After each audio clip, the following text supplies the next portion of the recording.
Hello, everybody, and welcome to episode 7 of the Team Venom XMen podcast. I'm Rory Bailey, joined with the wonderful Connor Franks, aka the favourite, aka definitely not Guy, or even Callie today. Sure. We don't have any of them with us.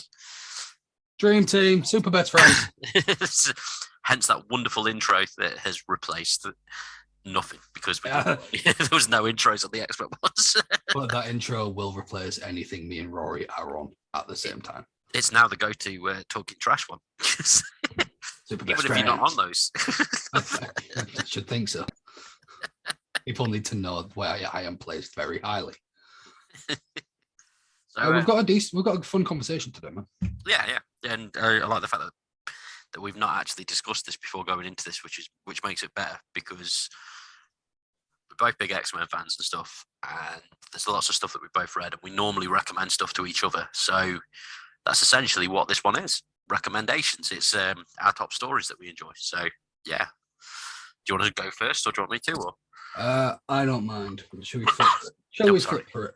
COVID. Let's flip for it. I don't have a coin, so I do have a drugs. Are we saying that that is heads? Yeah. Tails. Okay. I'll say heads. Heads. Ah, very good. So you can go first. Okay. Well, I deferred to you with that choice. well, I know you was trying to throw me under the bus, but I have one prepared. So fuck you. Very good. My first one is Fall of the Mutants. Oh, nice. Yes. It's probably most remembered for leading into like the Outback era of the X-Men. Yeah. When the world believed the X-Men were dead, wasn't it? Yeah, it's probably the smaller moments of the crossover that really stand out and deserve to be highlighted. Like, I know the conflict was Freedom Force and Adversary. Pardon? Who was Freedom Force clashing with? It's the Adversary. I cannot remember the name of the group. I can't think who the Adversary were. My mind's gone blank.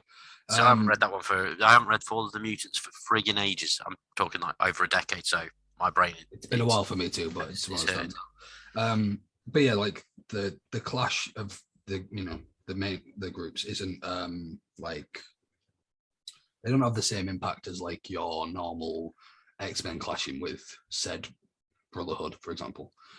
But you know how you just said who were the adversaries? Yeah, it was referred to as the adversary. I've just googled it. Oh. See, I know my stuff. I've made that shit up. Like it's the things that are like the scene. It's not a movie, but like when Colossus is like touring the site of a battlefield with Juggernaut. Yeah, it's the fact that I know it was like a crossover without crossing over, really. But the additions to like the X-Men canon that I really liked. Yeah. Like Mystique and Destiny becoming bisexual or lesbians, which was when was it? Was this late 80s it came out? It was 80s, yeah. No, it was 80s. Yeah. I wasn't born then, guys, which is why my memory of this is very you know what? I don't think I was either. I don't know. You're just like dead shot. Oh, you old bastard. I can't remember how old you were. I just know I'm like, I feel like I'm a decade younger than you. Yeah. This is... Oh, wait, no. I would have been 1.5 when this came out. You old bastard. I know. It's upsetting, isn't it?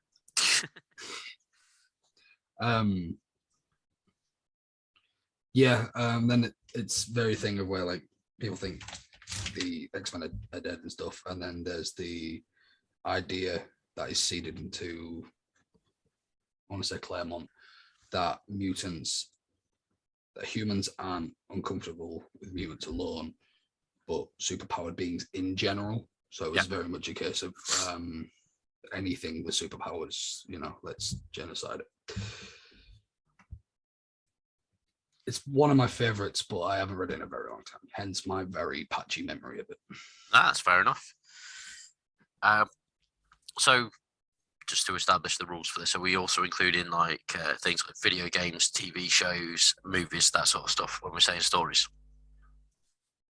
I mean, yeah, we can do. Okay.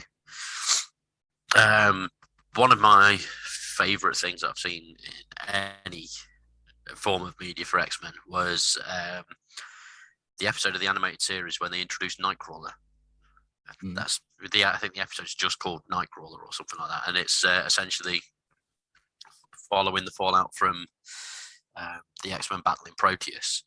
Wolverine had been like ripped apart both physically and mentally and everything by this thing, so he'd stopped being a badass, and he was like unsure of himself and like freaking out all the time and everything. And for the Nightcrawler episode, he ends up in this church that's got Nightcrawler there as the priest, and it's the whole episode is basically Nightcrawler consoling him and sort of helping him get his edge back and such. But it's more focused on the fact that because of Nightcrawler's appearance, as soon as someone sees that he's blue and looks demonic, even though he's working in like the church, like, right, we're setting fire to this fucking church sort of thing. And you're like, because, you know, the whole xenophobic thing that they go for with the X-Men and stuff. And it's a really good storyline.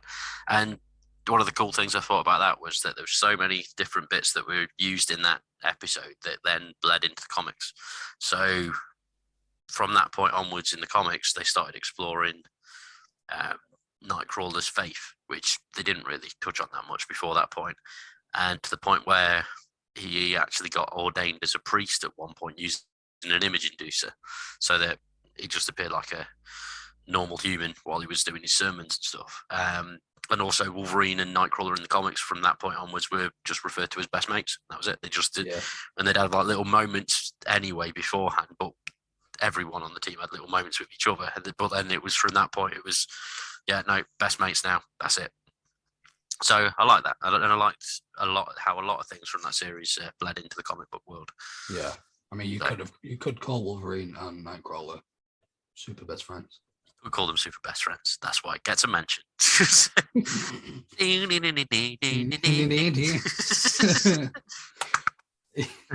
Right, your pick. My pick comes from. I had to write them down on my notes. Okay. Because I actually wrote down like which they come from. So this comes from Uncanny X-Men. Okay. Issue 205 to be exact. It is the Wounded Wolf. Okay. Story, which features a face-off between Logan, Lady Deathstrike, and her Reavers. And the reason I like it is that this story really humanizes Logan. Yeah. He goes from just being in the comics at that point, let's be honest. He was very much like Wolverine in the animated series. Like, that's just sort of acts on impulse. Very like overly macho little man syndrome kind of deal. But they humanized him in a way that spoke to the heart of the character.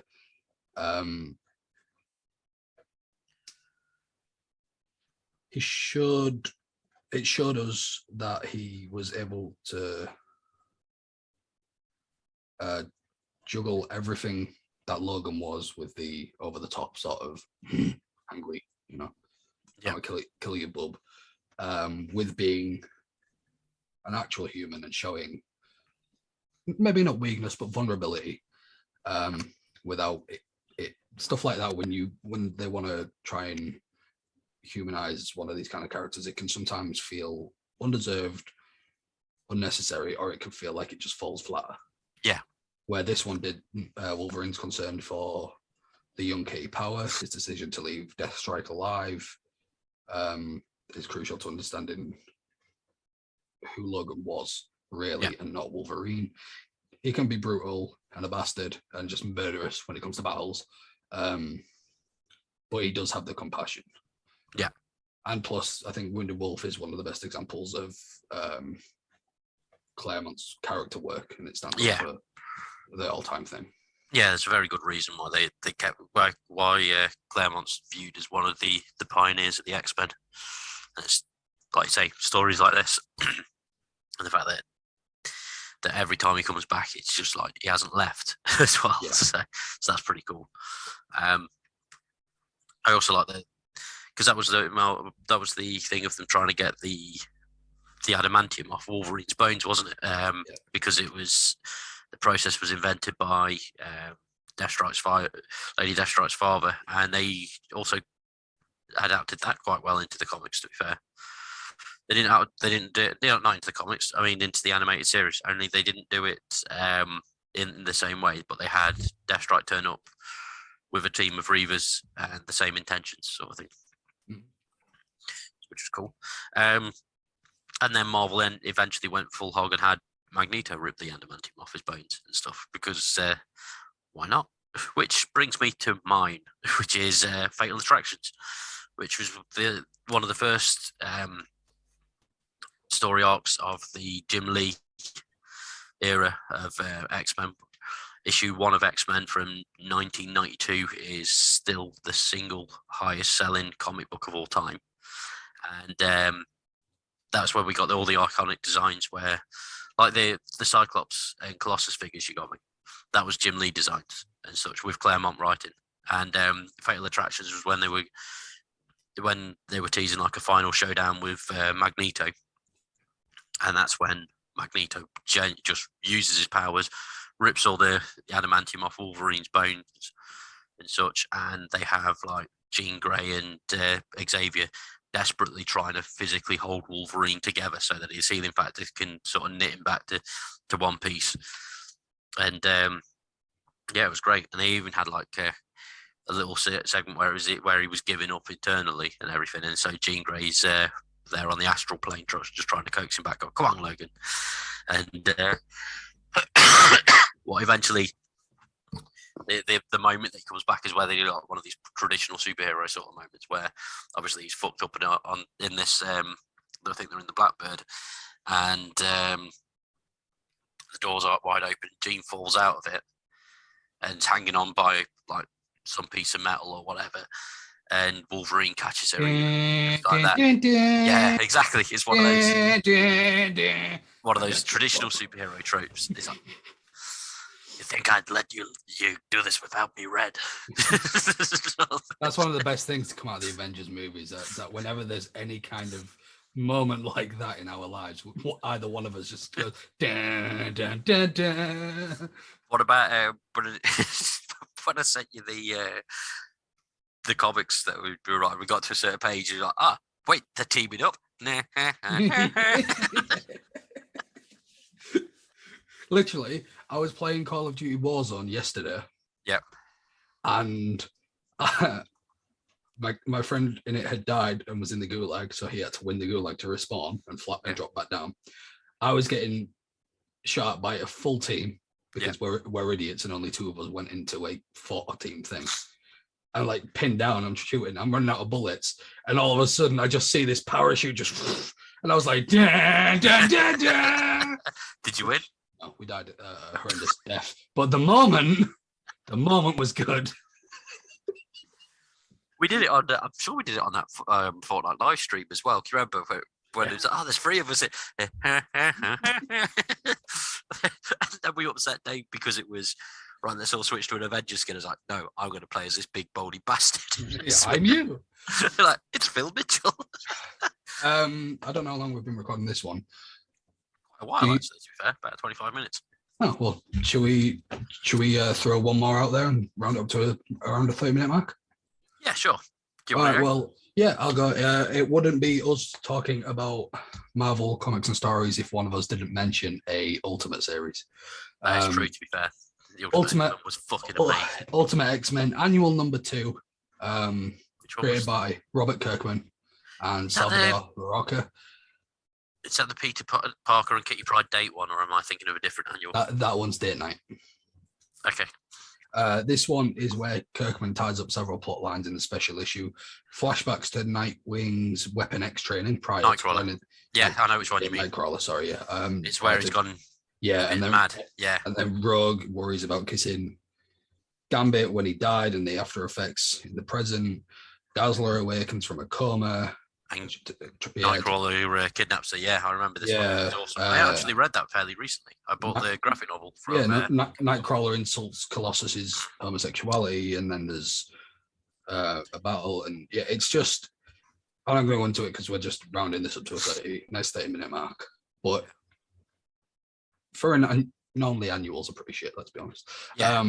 But this one is very enjoyable for what it is. Yeah, there's a lot going in it because it's a decent sized annual, and it actually directly has repercussions into the actual Ultimate X-Men series rather than an annual just being its own standalone, which was the theme for a while.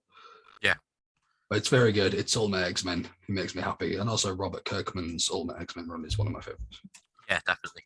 To be fair, I think the whole run of Ultimate X-Men up until Ultimatum, if you capped it off with, I mean, the last volume of it, which if you're getting it in trades is volume 19, isn't bad, but it was like a placeholder where they were like, we can't do anything game changing because we've got Ultimatum, and in Ultimatum, Jeff Loeb's going to kill half of the X-Men and then relaunch it, which was terrible. They like kill Wolverine and Cyclops off and everything in that one event, and Beast and a few other characters. And if you read volumes 1 to 18 as a full story, it's awesome, because 18 I think is the one that ends with Jean Grey saving the world from apocalypse, and such. And then it literally, the last panel is as Xavier all happy, he's just doing like a "to me, my X-Men, we saved the world." But one of those sorts that could be a happy ending if the run ended there. Yeah, but then like they had to fill out a few more issues to get to Ultimatum. Yeah. So the following one was exploring that they decided that Colossus and North Star were not just going to be gay, but they were going to be gay and on drugs. And that was the last volume, and that was because that's what they decided. The last volume of Ultimate X-Men is just talking about drugs and the negative effects on people and all that. And it was just like a bit anticlimactic after we'd had Phoenix save the world, and then the other side of it is Ultimatum. Oh yeah, Xavier dies in that as well. That just sounds like an after-school special. Yeah, it was weird. It was weird. They finally stopped Magneto, and like Wolverine's got his claws to his throat. He's like, "How have you finally beaten me? Because heroes don't do drugs." And it just puts the shades on. Just wow. That would be amazing. That's how it should have ended. If they ever did an Ultimate X-Men cartoon, that is how it needs to end. In every episode. Yeah, just a cheesy pun, puts the sunglasses on. Just, He-Man stood there like one of his posts. What have we learned today?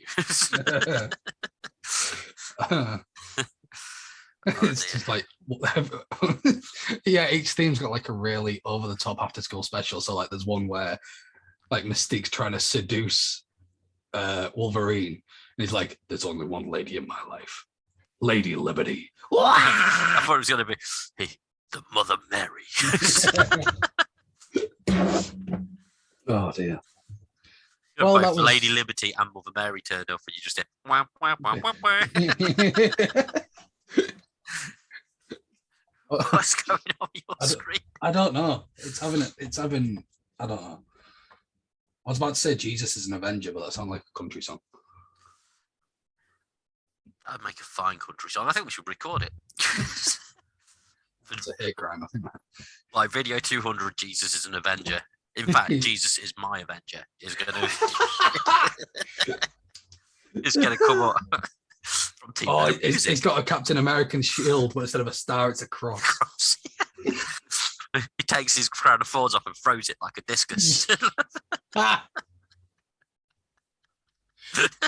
He does a chest beam, but instead of being a laser sonic beam like Iron Man, it's just the light of God. Don't make him passive aggressive. You won't like him when he's passive aggressive. Like hulks out and goes and smashes a temple. All right. Well, thanks for listening to this hate crime. He could have multiple manpowers, but it only works on fish and bread. Just meets Aquaman. Nothing else. Boom! You're a tiger loaf. Yeah, Aquaman comes to see him. He's like, "Wait a second!" And Aquaman's drowning in fish. Every man's been there. Thank you for tuning into this one. I don't know what episode it was. I've lost count. This took a tangent. But yeah, we talked about X-Men again on the X-Men podcast. Who would have thought it? I've been Connor Franks. He's been Rory Bailey. Callie's not here, so we don't need to promote that. You can find my YouTube channel at Connor's Games and Geekery. There's not been a new video in about a year, so please subscribe. You can still find it. Yeah, you can. It's me playing a horror game. And 2 parts. Yes, if I remember right. Which was wonderful when I watched that. The worst part is I checked back and I still haven't finished that horror game, which means I could technically have to do a part 3, which I'm not looking forward to because you probably should. Yeah. Yeah, I might finish that at some point. Other than that, I don't really have any videos coming anytime soon. I think I'm going to start in the new year and try and think of some stuff. I might do some whatever I get for Christmas. I might review them. You know, if I get a figure or something. Fuck you, Kelly. I'm the daddy now. You know what? I'm going to do that for that Cyclops and Colossus you sent me. They're getting their own unboxings. Yeah. Yeah. Rory Con, which stands for Rory and Connor. Rory Coke Productions. Yes. Yes. Yeah, so we're bastards. Thank you all for tuning in. You can find this on Spotify, YouTube, wherever you've already found it. So if you want to go ahead and listen to it or watch it on the other platform that you're not currently listening and or watching it on, then go ahead, do that. Please like, comment, and subscribe, put the notification bell, all that jazz. It helps us out a lot. We appreciate it, and we will see you guys next time. But before we go, one final word. Fuck guy. Yes.